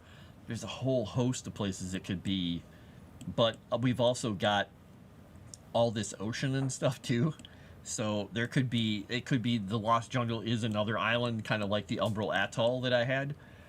It could be that it is on that island. That's part of the jungles. It's literally a specific part of that place. So okay, I just have to think about it. Yeah. If you have more thoughts on like other stuff that happened, because I know you said it's a lot of magic and the crazy people were experimenting on a lot of stuff. It could be in a number of places. Yeah, it was kind of Erudia's version of an Area 51 type thing. If you didn't know about it, you didn't know about it. Secret wizard society, trying to play God, doing experiments, trying to unlock their own immortality, maybe even discover the secret to apotheosis, that sort of thing. Okay. But it didn't turn out so well for them. It didn't turn out so well for them. Turns out trying to play God when you're not actually immortal has consequences. And yeah, so a lot of their creations are now, they've broken loose and they've populated. So these things that were dangerous and being kept, in cages for experiments are now actual real life things out there in the natural world. And they are not fun. They are not fun things to have to deal with. So here's two thoughts I have. When do you think that stuff would have happened? It would have been at pre-God Killer War? Yeah, I think it would definitely be pre God Killer War. Okay, so here's a thought. And feel free to shoot it down. I'm fine with things being shot down because then we'll come up with new things. Is on that island, the Umbra Atoll, I have that being a place where there's a keeper vault. I have it also being the original location of the civilization that became the Soul Forge because they were isolated, they were involved in their own things. What if the people who were the Soul Forged were the precursors of those people? I'm trying to figure out timing because they were created around the time the God Killer War started. But if some of their people had either like if the Xanthan people were the people who had created all this crazy stuff, and then they were like on the decline as a civilization because of it, and then Grix came in and said, "Hey, I can help you all. Let jump in these bodies. We'll be fine." And they were like, "Sure. This was a horrible idea. Why did we do this?" Or they're just another civilization on the same island where the Xanthan people were, and they were distinct and separate and still unique, but not related. That's a lot of things to think about. There's a lot of things to think about. I would need to think on all of that. Okay, yeah, just ponder it. I think Feline named JJ came back with this question. What other advanced classes, Oracle, or Lurker, what were possible events? Oh, I got you. We have not released that information yet. Just stay tuned is what I'll say on that. Stay tuned. I just as an example, I made up two like random examples that aren't actually from the book. Something like an Eldritch Knight that you would see from as a subclass in something like 5e, or as an actual class in Pathfinder, will be an advanced class in this. So you would basically you'd put points into your warrior class, you'd put points into the wizard class, and then there'd be some prerequisites for that class, such as, hey, you need to be proficient in Arcana. Hey, you need to be trained in Sword and Board. Whatever those things might be. And if you meet those prerequisites and you got both those classes, then somewhere around level 7 or so, you can spec into Eldritch Knight, and then that class will be a highly specialized version of things that both of those classes did semi well, but kind of like geared towards a specific goal of being, hey, I'm a knight that carves runes into my weapons and armor and has, devastating combat slash spell effects.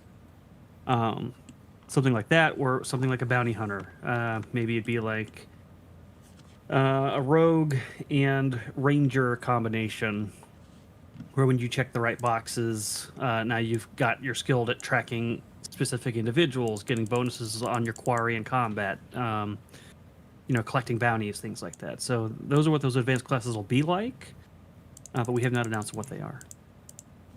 Cool. Hopefully that answers the question as well as it can be answered for him.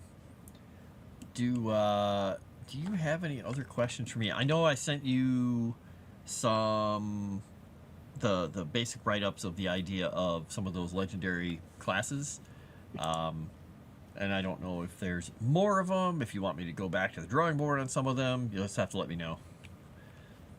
Yeah, there's definitely gonna be more, because there's gonna be one for each class, and then long term there'll be one for each advanced class as well. Right. Okay. But at least up front for the core classes, there's definitely going to be one for each of those.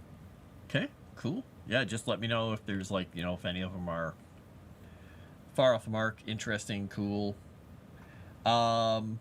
Gino had also asked, are there going to be anything like sacred beasts? I'm not sure. Not sure what those are. What are sacred beasts? Like, you mean like sacred to a god?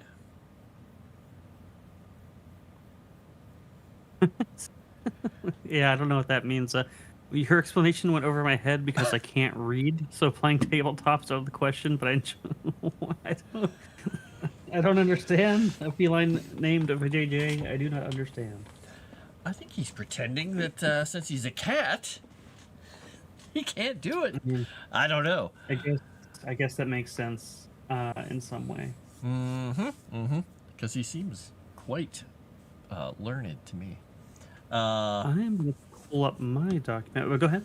I was going to... What was I going to say? It was something about something I saw in one of the lore things recently. Crap. It had to do with the Lich, but now I don't remember what it was. So I'll just shelve the thought. We have been dropping a lot of lore, though. I mean, that is a good point. We've got liches in there now, several different demons and devils, including one demon that's one of Crescent's favorites, the Smiler.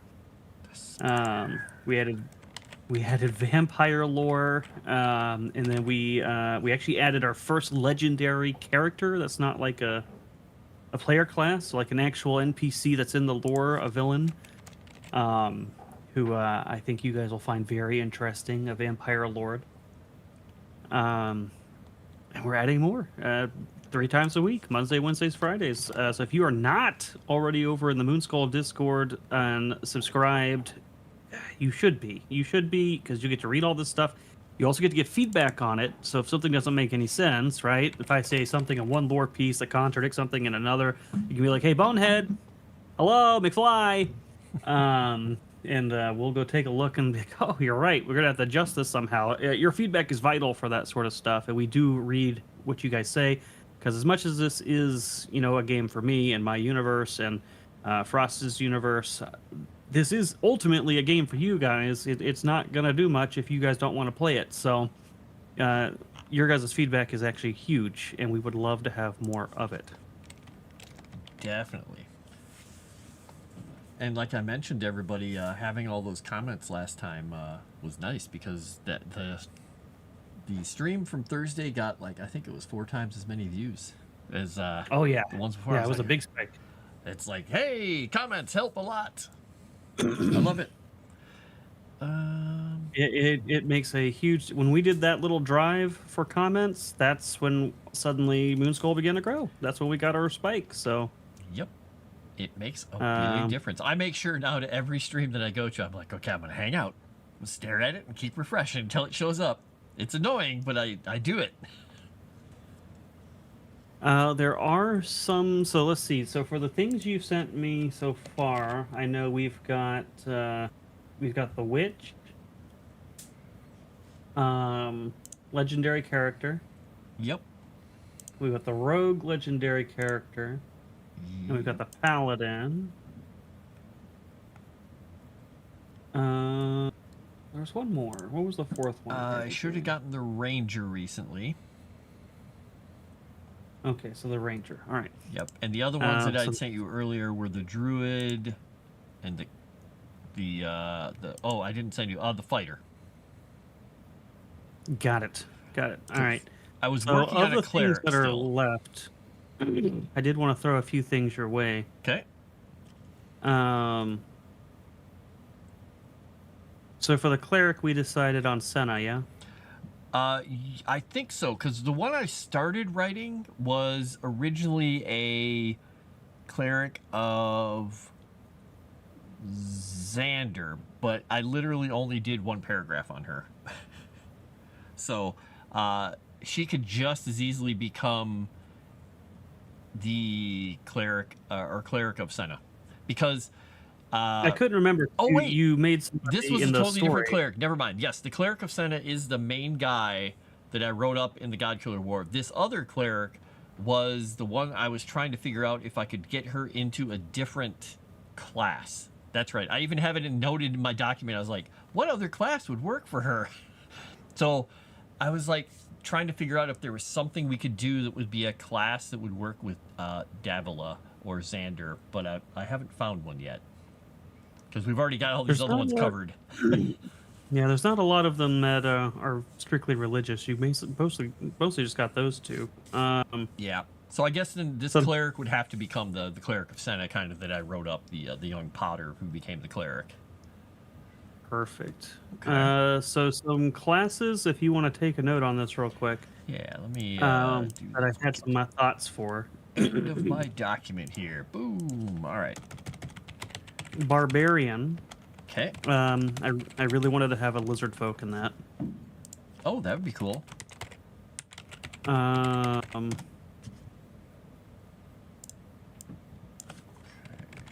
Noble.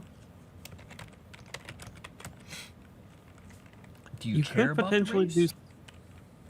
I don't really care about the race for Noble. I don't think. Okay. Um, a Noble, you could still do some religious stuff with if you wanted. That just won't be tied into any powers or anything. True. Let's see. Druid, we already have figured out. Ranger, we have figured out. Rogue. The Saren, which is our monk class. Mm-hmm. We didn't come up with anything for that yet. Okay. I think that would probably be good because we don't really have any. We don't have any elf representation so far, right? No, there are no elves specifically called out in any of the write-ups for any of them. I think Saren might be a good spot for that. Okay. So Warlock Witch is technically the same class, but the abilities you have access to are dependent on your sex. So we're going to need a Warlock legendary character as well. Okay. And let's see. I will just make a note. Definitely male. Yeah, it definitely has to be male. I'm trying to think of what races we haven't represented. Do we have any small folk? No, we have a soul forge for the druid. I think I have in there. We don't have gnomes or halflings yet. I'm thinking for the wizard we could go gnome or halfling. Sure. And then the only class that's kind of not an officially announced class chat, but one that is being contemplated maybe as an addition is the artificer. That could also be a gnome or a halfling potentially. Okay. And the other person, I don't think we have a dwarf anywhere in any of them, so could also be the noble, could be the dwarf, the gnome, or the the noble could be a dwarf, or the artificer could be a I dwarf. But thought, yeah. I thought Piotr was Oh a yeah, dwarf. we do. Duh, he is a dwarf. I keep forgetting. Duh, I wrote him up specifically as a dwarf. Mega, I'm forgetting everything that I'm writing here. That's crazy. There's a lot to keep track of. There is quite a bit. But yeah, I think he's gonna be entertaining. Having fun with him just in the story thing. I'm also just having fun with him because he's interesting. Yeah. Okay, there we go.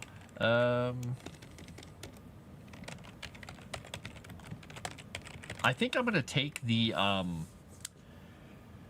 noble. I think is going to. I'm gonna take the character that I was playing around with that religious person or whoever it was. That was the haughty person who people didn't like very much. The woman named Cassia from Agrium. I think she's gonna be the noble. She'll be fun. Hey, you heard the machine gun bug zapper? Yes, you did. My poor bugs. I'm killing them all. Okay. All right. So interesting, Chrysanth. I don't want to take too much credit from where I got the Smiler per se. So it was actually inspired by a horror movie. The Smiler was inspired by a horror movie. So kind of my own take on what I thought was a fun concept from that.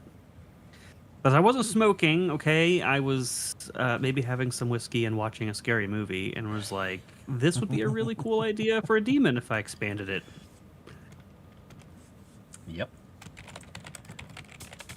It's something that is going to probably set a lot of people's ideas, or not ideas, but I guess their character concepts on edge when they come across it. They're gonna be like, wait, what now? Can we trust anyone? Why is that person smiling at me? Yeah, no, I think it's a lot of. I think it'll be so much fun if when or if one of those come up for sure. Chrysant says, now I kind of want to watch that scary movie. Hey, there you go. Yeah, I'm going to have to do something. I'm already doing something terrifying for the next few days. I'm taking time off of work, so I don't know how that's going to work out. That's going to be weird. I'm going to be adrift in the sea of not working. Oh, I should ask you now, actually. I meant to ask you this yesterday, but I was busy making fun of Chrysanth and forgot. Do you actually plan to stream on the 31st, or are you taking the night off? I can totally stream. I don't have any plans specifically, so I don't get trick-or-treaters. That they don't come down my 650-foot gravel driveway past the 2 dark woods. So weirdly enough, I don't get trick-or-treaters, so I never have to worry about it. You should be enterprising off that. You need to set up like a haunted forest event thing and charge tickets for people to go through your haunted woods. Hire like a staff of people in creepy ass costumes and shit. Oh man, you could do some. You could become like a local attraction. Yeah, and then some jackass kid like or was it Gino? Was that your neighbors? Whose neighbors was it that were the kids were beating on the propane tanks next to your or their house with a baseball bat?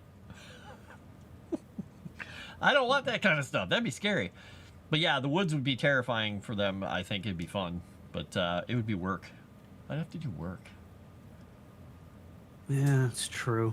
That's always the thing. Driveway size queen. Yeah, I can't help but mention how long my driveway is, VJJ. You know what? Very interesting. Very interesting. But yeah, this stuff's coming along really good, man. I feel like every time we add a new piece of lore, this universe just comes more and more alive, and it just becomes more lived in, and we're building something special, I think. Yeah, and well, like I was saying too, I know when you get somebody on board to do like an actual official map, it'll be, pretty and done in a good way.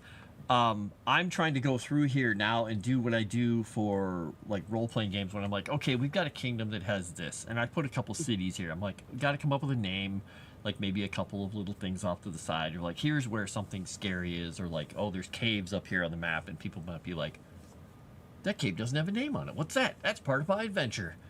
Or these fields over here, and that kind of stuff. When we get those kind of things going, I think people will be able to even make it even more themselves.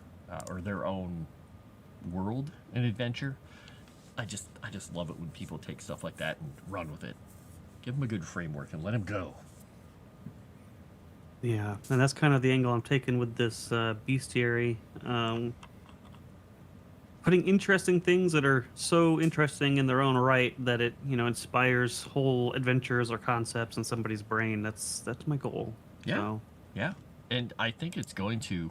I'm hoping that the little bits and pieces that you've been putting out are inspiring people, and people are getting more excited about coming over here and seeing the writing and the stuff we're working on.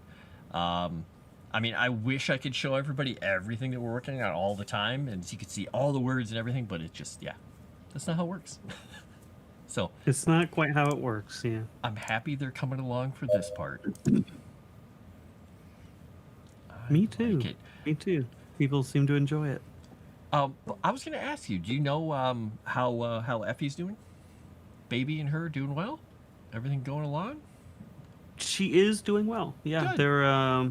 they're doing very well. I've been having conversations with her about art and stuff, and trying to figure out when she'll be. Obviously, no rush. I continuously tell her, "Hey, there's no rush. Obviously, get everything in order with you and the baby and all that." And but she has agreed to come on for all three covers, so she will be Oh, doing all three nice. covers for all three books, um, which will be pretty phenomenal. That is going to be Um, cool. and I've even been discussing a few concept art things with her as well, because there are some things that I want to start establishing up front for all of the for all of the art pieces to have as references. Like, for example, I do want dragons to have distinct looks. I don't want like all the dragons to be exactly the same. Their scales are just different. They're going to be physically different and distinct.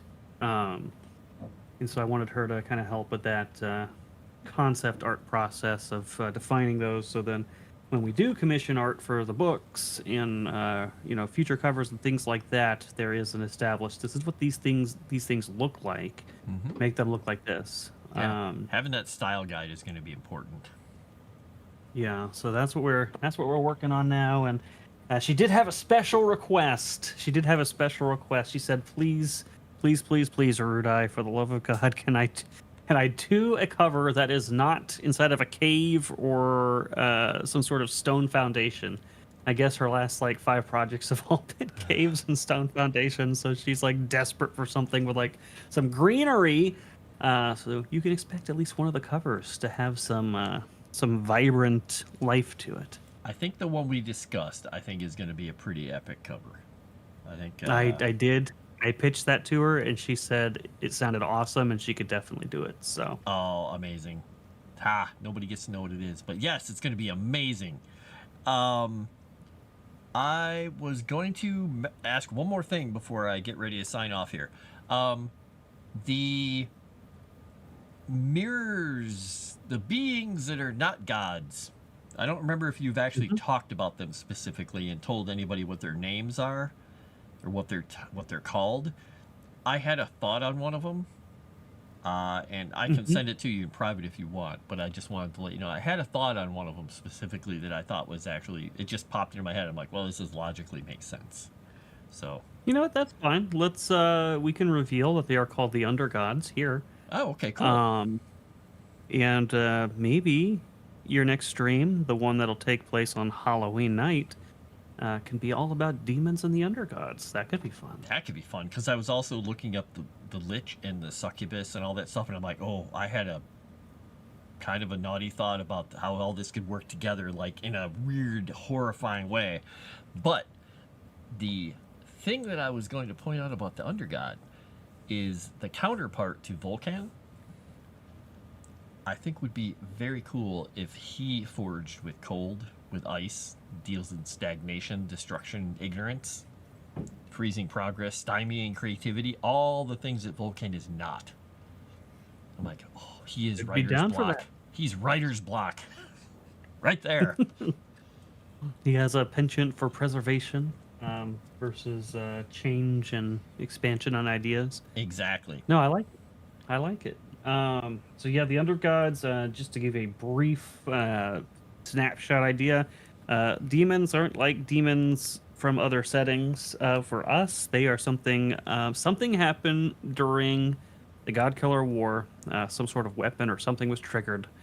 And when it went off, it didn't quite do what it was supposed to do. It did cause some devastation and some effects, but the main thing it did is the area it decimated, rather than straight up destroy it, it literally knocked it into essentially a mirror realm. But it's more of like, think of the Upside Down from Stranger Things. More like that, like a strange twisted echo of what's above. And it literally echoed everything down to the gods. And so there is a group of beings down there who aren't actually gods. They're not actually gods, but they are very powerful and are echoed manifestations of the gods that are called the undergods. And the creatures they create, the minions they've created, and that are either born of the effects of the weapon or created by these undergods themselves, are the demons. They're not pleasant folk. They are not. They are definitely not. I'm going to wrap it up here so I can go to my in real life game. But thanks for coming on by and answering all the questions. Exciting, everybody. I'll sign off and let you do your little outro, and I'll just say, head over to the Discord, support Legend Seeker. We need you now more than ever. We're in very, very interesting talks. I can't say more than that because of an NDA, but just know that if we meet the milestones we need, it's going to be huge for what we're doing, and you guys are going to be very, very, very happy with what we've got going on. So please help us meet those milestones. If you're supporting, consider upgrading. If you're not supporting, consider supporting. If you are supporting and know others who are thinking about supporting, maybe talk them off the edge a little bit. Get them to take that leap. But that's all I got. Back to you, Frost. Bye. Cool. Bye. Yeah, kick those people. Sparta kick them right into the pit with us. Or maybe that doesn't make sense. But talk them off the edge. Talk them in. Talk them into it. Talk them into the warmth. Yeah? I don't know. Anyway, I'm going to get out of here. I have been Frost with Frost Written. And as you know, we're working on the lore for Erudi's role-playing game, Legend Seeker. And more fun stuff coming when I do the stream Thursday night on Halloween. It's going to be, hopefully some spooky stuff will be happening. So I may even try and see if I can add some little, I don't know, something scary. Like I'll just put pictures of Erudi up here. Scare the hell out of Crescent. And he'll be smiling in every one of them. Okay, I don't want to go too far. I want to have some people show up. I don't want to scare Crescent away completely. All right, I'm going to get out of here. I will talk to you all later. Thank you for coming on by. Please stay around for about a minute or so after I get done with the stream. Throw a comment on here. And in fact, tell me if there's anything specifically, any kind of creatures or things or areas or stuff you think I should work on for the Halloween stream. Okay? Do it. Do it. All right. I will talk to you all very soon.